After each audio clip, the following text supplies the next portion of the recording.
Почему частотный преобразователь – это новый уровень управления двигателем? При прямом подключении мотор всегда получает фиксированные 50 Гц. Один и тот же режим для любых задач. Это простой, но грубый способ работы.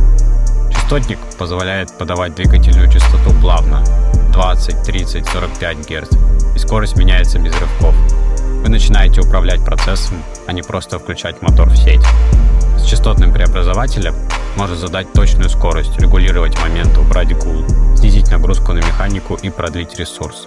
Мотор работает тише, плавнее и эффективнее.